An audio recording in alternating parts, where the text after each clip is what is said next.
back to Explore VLSI. Today, this is day 55 of 100 Day series. We are stepping into a very crucial point, test bench in System Verilog.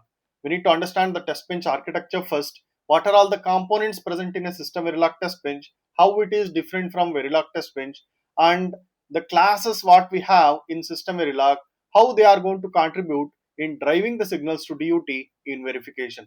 We need to understand all these. So in the last video, we have seen scheduling semantics in System Verilog, where we understood the different statements, how they will execute if they are kept in a single time slot. If they don't have any difference between the time for us, for the simulator, it will follow a order so that it will go with different regions of execution, or we say different stages. That is scheduling semantics we have seen. Now let's look at the Verilog test bench and System Verilog test bench difference. Why actually System Verilog test bench is required? See, to build a scalable, reusable, randomized, race-free test bench for a complex RTL designs, we need to go for System Verilog test bench. If you look at a Verilog test bench, it is direct signal driven. We will be having the DUT signals with us. We will be connecting in a module, and we will be forcing the values for the signals of the DUT, or we may be generating some random data by using $random construct. But the hard-coded test scenarios what we are going to generate, they are not at all sufficient to verify the complex protocols in DUT. So it is also difficult to reuse the things if we go for the different designs.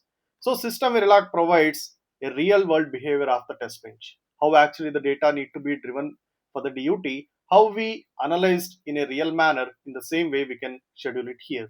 It enables the OOPS concept, that is object oriented programming concept. A class and all will be added here in System Verilog, that will be very much helpful in test bench development. And it separates the stimulus, it also separates the driving part and also the checking part also.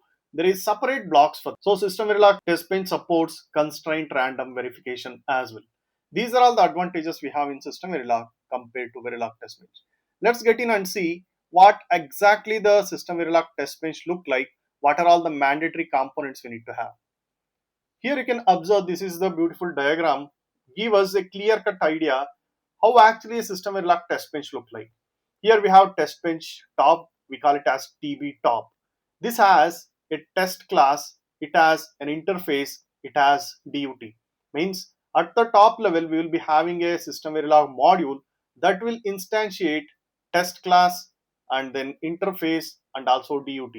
Inside a test you can observe there is an environment. This will be called as your test environment, this named as environment itself. Then under that we'll be having generator, then driver, then monitor, then scoreboard. These four are heart of your test bench, where exactly the data generates, data driven to the DUT, and data captured from the DUT, and where actually the data checking happens. So here you can see all these are classes, and interface is of type interface, and DUT is a module, test is a program block, and TB top is also a module. Let's get in and understand each and every components present over here. Generator, driver, monitor, scoreboard. As I said, they are very important blocks in test bench. What is generator? Generator is the one which generates the different input stimulus which will be driven to the DUT. This is where we will be getting the actual data what we are supposed to send to the DUT. So it will be kept as a packet. You can observe here there is a briefcase. It will be consisting of all the data as one pack. That will be also called as transaction. Then comes the driver. The data what generator generates will be given to the driver. Driver take the transaction and it ready to drive that stimulus to the design. So this briefcase what we have as a transaction or a packet will be converted into signal level, and those signals will be given to the interface, then to the DUT. Then DUT do its operation, it computes. Then comes the monitor, where it will be capturing all the input and output activity, and it will receive the signals from the DUT, and again it will convert back into the packet. This packet what we have is a transaction that need to be given to the scoreboard for making the decision. Scoreboard give you the analysis that whether your test case is pass or fail. This will be having a golden DUT or a checker inside that will decides whether the test case what we have done is correct or not. Apart from these, we have an environment class, test, interface, and TB-top. What is environment then? It contains the verification components what we have mentioned above. This is where we will be having driver, generator, monitor, and scoreboard. We can do some settings or we can trigger all of those in environment. Then also we have a program block test. This contains this environment that can be tweaked with different configuration settings. If you are going with the different test cases, you will be having multiple tests which will be supporting having the same environment. It may be having a different driver, it may be having different generator as well. Then comes the interface. Interface contains all the ports or the signals what we have in DUT that can be driven or that can be monitored. So interface, it's just like the pins of the DUT what we have, and it will allow the DUT and test bench communication. And we have testbench top. This is the master where the TB block having global settings, clock, reset functionalities we can include over here and generate the global logic.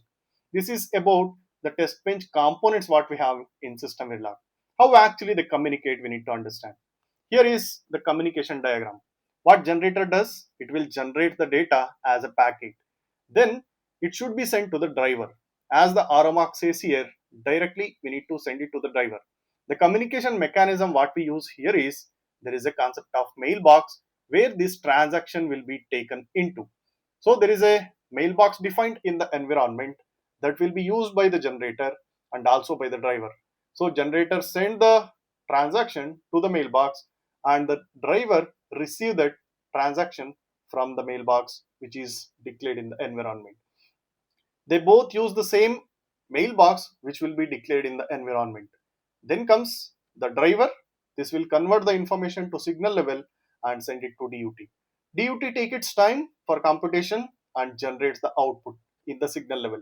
Interface has all those signals to be given to the monitor, and monitor converts that into a transaction again. That transaction will be given to the scoreboard through a mailbox again.